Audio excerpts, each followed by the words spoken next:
My name is Gavin Evans, and this is my review of the 2015 movie Goosebumps.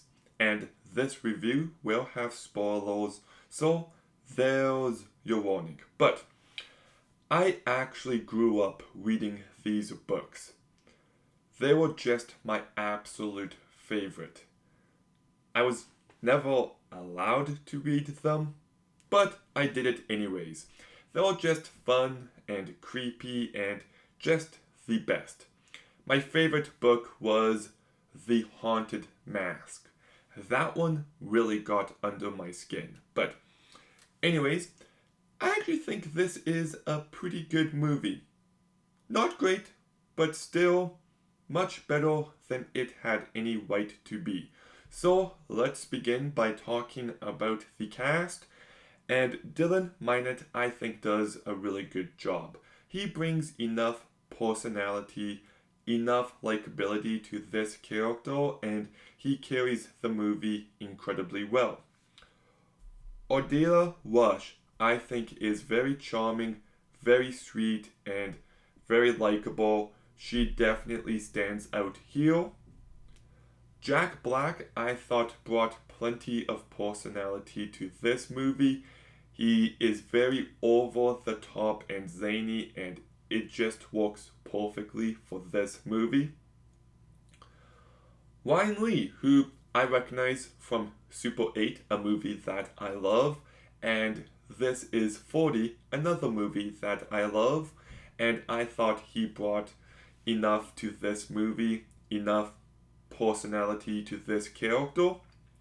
Amy Ryan does a perfectly fine job, and Jillian Bell I do not like, but thankfully she's not in this movie much. So the cast is a strength, but I really do like the story they decided to tell. Like, there is so many Goosebumps stories. Like, which one do you focus on?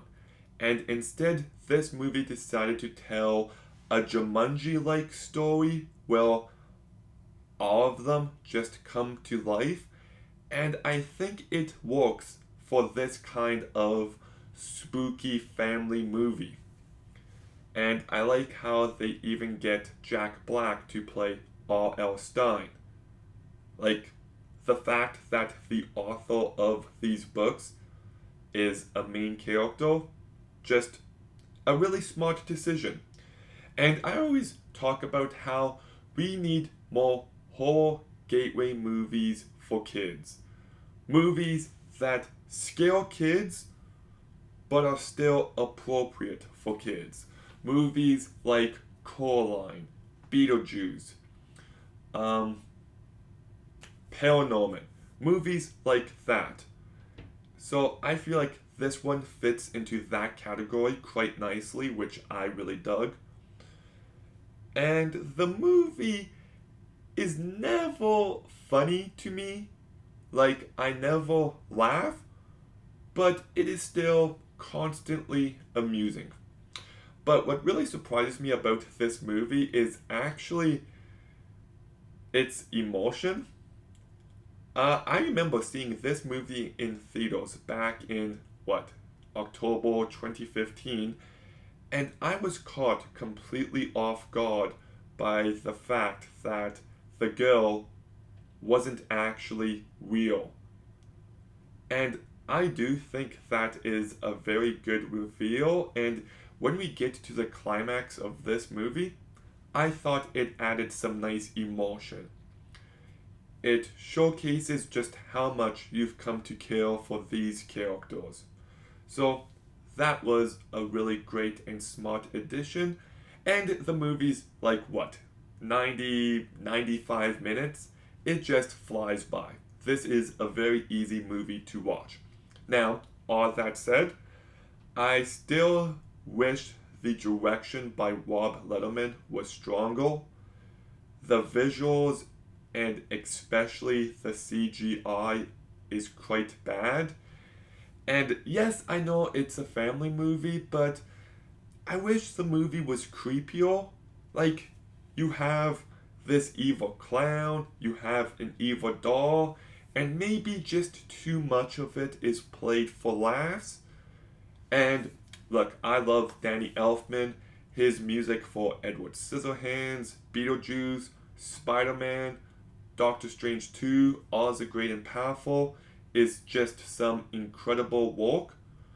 And his talents fit this kind of movie perfectly.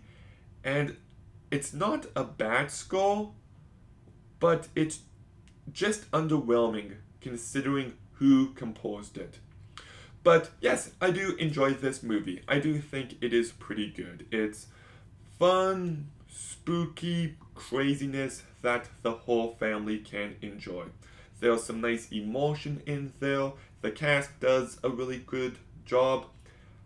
It might not get to greatness, but it's definitely one worth checking out. So I'll give Goosebumps a 7 out of 10.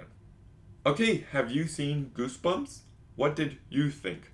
Let me know in the comments down below. Make sure you like, comment, subscribe. Stay tuned for more videos soon. And Gavin,